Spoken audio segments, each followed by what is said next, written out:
අපි අද බලන්නේ යන්නේ 2026 අප්‍රේල් 7 වෙනිදා ඉඳලා 10 වෙනිදා වෙනකම් පාර්ලිමේන්තුව ඇතුලේ විපක්ෂය මතු කරපු ප්‍රධාන කාරණා මොනවද කියලා. මේ විග්‍රහය සම්පූර්ණම පදනම් වෙන්නේ විපක්ෂය නිකුත් කරපු එයාලගේම නිල නිවේදනය මත.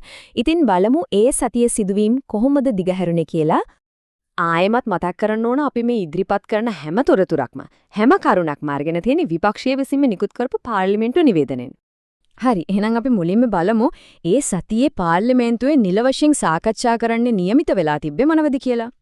ඉතින් අප්‍රේල් 7 වෙනි අඟහරුවාදායේ 7 වෙනි බදාදායේ දවස් දෙකේදී පාර්ලිමේන්තුවේ කටයුතු පෙළ ගැස්සিলা තිබ්බේ මෙන්න මේ විදියට. නාවික හමුදා සහ ගුවන් හමුදා පනත් යටතේ නියෝග අනුමත කරන එකේ ඉඳලා පාස්කු ප්‍රහාරය ගැන විවාදයක් බල ශක්තිය යමතිට විරුද්ධව විශ්වාස භංගයක් දක්වා ගොඩක් දේවල් න්‍යාය පත්‍රයට අත්ලත් වෙලා තිබුණා. හරි දැන් අපි යමු වෙමු ඇත්තටම උණුසුම් කතාබහක් ඇති වුණ පැත්තකට. ඒ තමයි රටේ ආර්ථිකය. අපි පටන් ගමු හරිම බරපතල දූෂණ චෝදනාවකින්. අජිත් පී පෙරේරා මන්ත්‍රීතුමා මෙතනදී කරන්නේ හරිම සැර ප්‍රකාශයක්. එතුමා කියන විදිහට මේ ගල්අගුරු ටෙන්ඩරෙන් රටට වෙච්ච පාඩුව කොච්චරද කියනවනම් මැද පෙරදිග අර්බුදෙන් බැටකාපු මිනිස්සුන්ට රජය දුන්න මුළු සහන පැකේජයටත් වඩා ඒ පාඩුව වැඩිලු. විපක්ෂ නායකතුමා මේ කතාව තවත් පිස්සරහට අරන් ගියා. ලක්විජේ බලාගාරයට ගේන ගල්අඟුරු වල ප්‍රමිතිය ගැන, ටෙන්ඩර් ක්‍රියාවලියේ විනිවිදභාවය ගැන, ඒ වගේම බලාගාරයේ යන්ත්‍ර සූත්‍ර වලට වෙන හානිය ගැනත් බරපතල ප්‍රශ්න ගණනාවක් මේතුමා සභාවේදී මතු කළා. 30% ජේ.සී. අලවදුවල മന്ത്രിතුමා කියන විදිහට අපේ රටේ දරිද්‍රතාවය, ඒ කියන්නේ දුප්පත්කම දැන් මේ තීරණාත්මක සීමාවත් පහු කරලා ඉවරයි. මේක එක පැත්තක් විතරයි. ගැටලුවේ මීට වඩා ගොඩක් පැතිරිලා. ජේ.සී. අලවතුල മന്ത്രിතුමා පෙන්වලා දෙනවා කුඩා හා මධ්‍ය පරිමාණ කර්මාන්තකරුවෝ ඉන්න අමාරු තත්ත්වය ගැන. කර්මාන්ත වැහිලා ගියොත් විශාල පිරිසකට රැකියාවක් නැති වෙන අවදානමකුත් තියෙනවා. ඒ අතරෙම ශානක්‍යයන් රාසමාණික්ක മന്ത്രിතුමා ප්‍රශ්න කරනවා මේ දුපත්කම මනින ක්‍රමවේදය ඇත්තටම හරිද කියලාත්. ආර්ථික කාරණාවලින් පස්සේ සාකච්ඡාව යොමුනේ හරිම සංවේදී ඒ වගේම තවමත් අපේ හිතවල තුවාලයක් වෙලා තියෙන මාතෘකාවකට. ඒ තමයි 2019 පාස්කු ඉරිදා ප්‍රහාරය.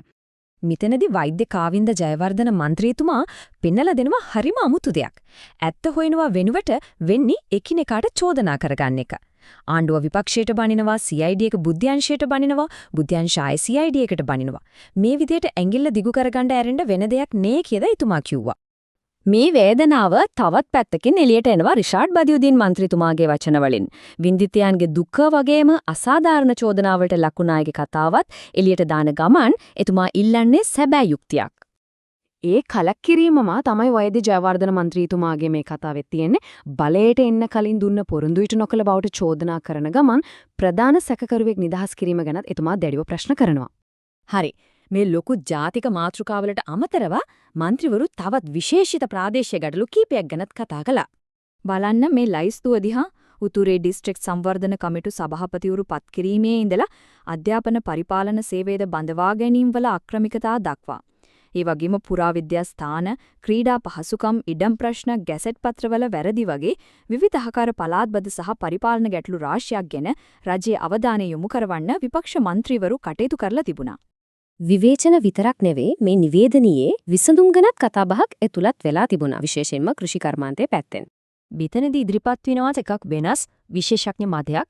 ඒ තමයි අතරමැදියා කියන චරිතය දිහා බලන විදිය වෙනස් කරන්න ඕන කියන එක. අතරමැදියන්ව සම්පූර්ණයෙන්ම අයින් කරනවා වෙනවද?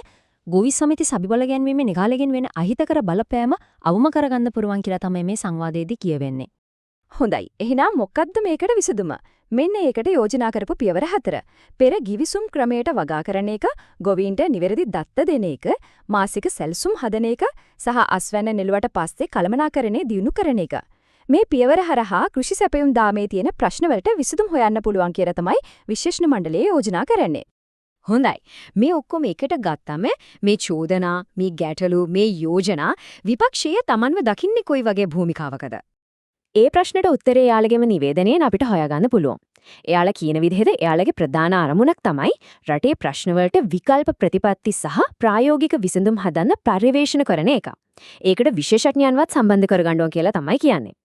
ඉතින් මේ හැමදේම දිහා බැලුවම අපි කල්පනා කරලා බලන්න ඕනේ දෙයක් තමයි ඇත්තටම රටක අනාගතය වෙනුවෙන් විපක්ෂයකට තියෙන වගකීම මොකක්ද?